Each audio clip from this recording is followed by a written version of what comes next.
I'm going to lump 3.2 and 3.3 together. 3.2 is solving inequalities where you add or subtract on both sides, and 3.3 is where you solve one-step inequalities with multiplying and dividing on both sides. So I'm going to go ahead and lump them together in one presentation here. We are trying to find what x is. We know that x plus 9 is bigger than 15 in this example, and we would like to know what works, because that's what a solution is it's a number that works. So we're going to use our algebra skills here, and we are going to take away 9 on both sides. Now, just like equation solving, that is a perfectly legal move to do, even with an inequality, when it has this alligator symbol in there. This is called an inequality.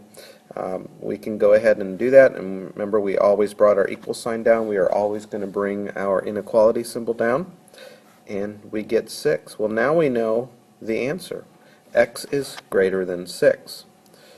X is any number greater than 6, and often on these problems they will want you to graph your answer. So I'm going to create a number line. Now let's think about this. This does not have the equal sign, so I put an open circle to start it. I like to call that a gaping hole because x is not allowed to be 6. Now put yourself in the position of the x. You are bigger than 6, so where are you? If you are bigger than 6, then you are way up here.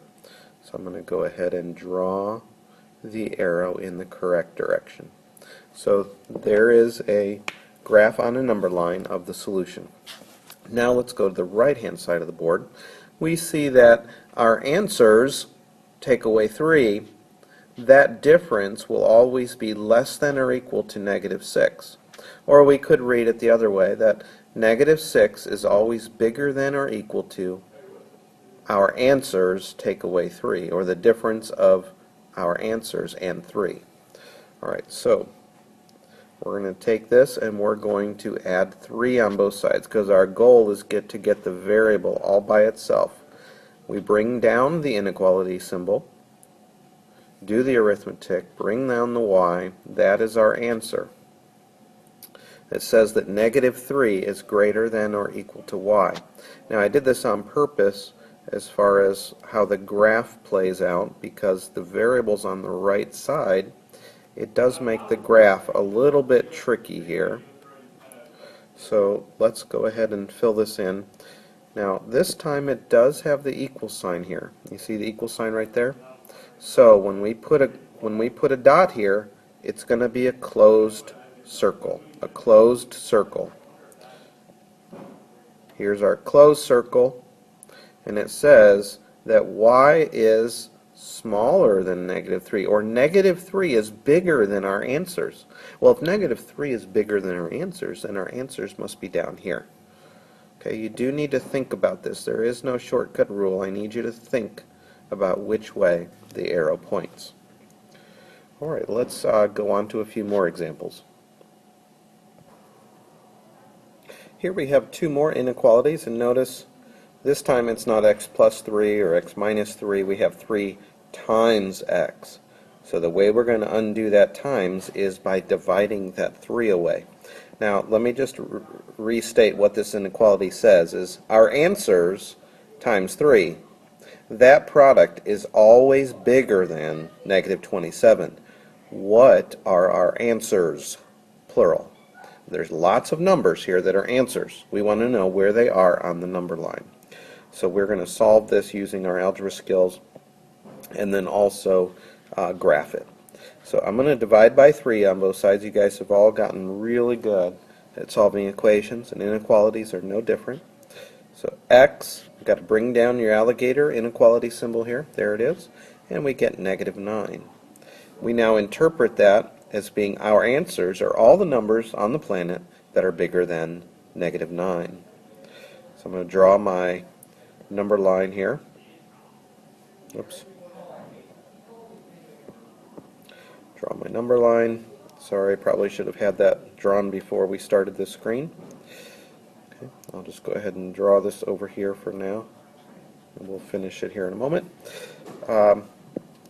And we go ahead and put a open circle at -9, and it says that all of the answers are all the numbers that are bigger than -9. So think about it for a moment. Our answers must be up here if they're bigger than -9.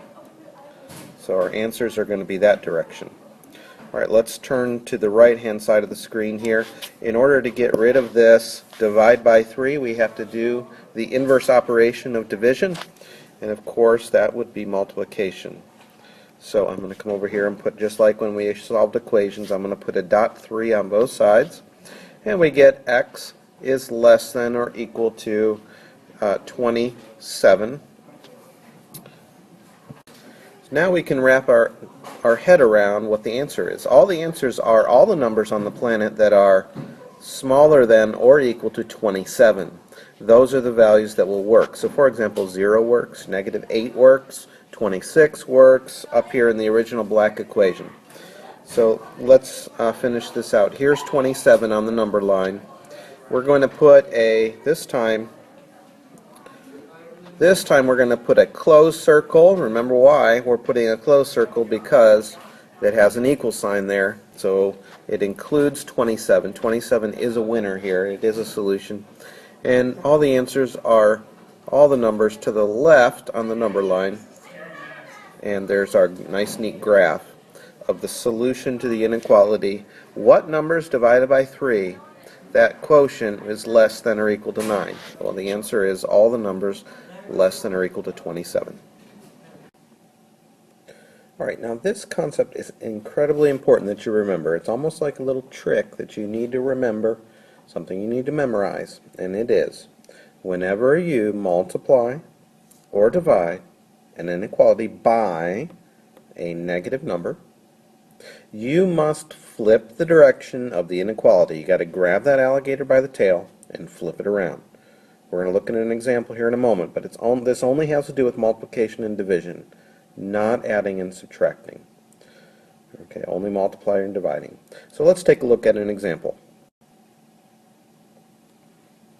All right, on the left side of the screen, we have -3 times what we're looking for. That product has to be less than 9. Okay, so what we do is we work our algebra here. We divide both sides by -3, just like we learned in chapter 2. We get x and we get -3. Okay, but here we have our special moment.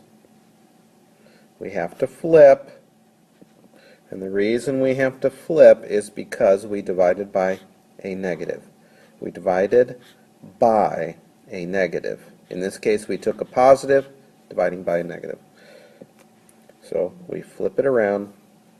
So if you don't flip it, you're going to get the wrong answer, and your arrow's going to be pointing the wrong way down here. We're going to go to -3, put an open circle. This says all the answers are bigger than -3. That's up here, so that's why I'm going to draw the arrow to the right. And remember, it's open because there's no equal sign here, right? Okay, on the right side of the board, or right side of the screen here, we're going to multiply by -5 on both sides. Put a dot, -5 on both sides. So we get -50 on the left, we get x on the right, and here we have multiplication by a negative. We're taking a positive and multiplying by a negative. So the sign changes on the left, the sign changes on the right, which is why we have to flip this around. So it has to be greater than or equal to now. So if we read this right to left, we say x is smaller than or equal to -50. Come down here to our number line. Here's our number line. Oops. Sorry. Here's our number line. Here's 0. Here's -50. Here's +50. And what we're going to do, solid or open circle. Hopefully you got solid circle, closed in circle, because it has the equal sign. The answers include -50. Now, do we go to the left or the right? This arrow is pointing to the right, but that's not how I told you to think about it. This says you got to put yourself in the x position. I am x, I am smaller than negative 50, so I must be over here. So we draw our arrow to the left actually on this one. Alright, so just to review, when you multiply or divide by a negative, you have to switch the direction of the inequality. Alright, these are the last two problems, and there's something tricky here that some students mess up, so that's why I'm bringing this up. So let's power through these last two examples. So here we have our answers divided by negative 7. That's quotient, that division needs to be less than negative 3. So don't think about it yet. Just do your algebra, which is multiply by negative 7 on both sides. So we get 21 positive on this side. Here we have x. Now, little alarm should go off in your head because you just multiplied by a negative. You multiplied by a negative. See, the red number is negative. Don't care if this is negative. It's just the red number here was negative. So I have to go ahead and flip the direction of the inequality. Here's what the graph's going to look like. Here's 0. Here's 21. You change colors, and we're going to have an open circle at 21, and it's going to be pointing to the right because x is bigger than 21.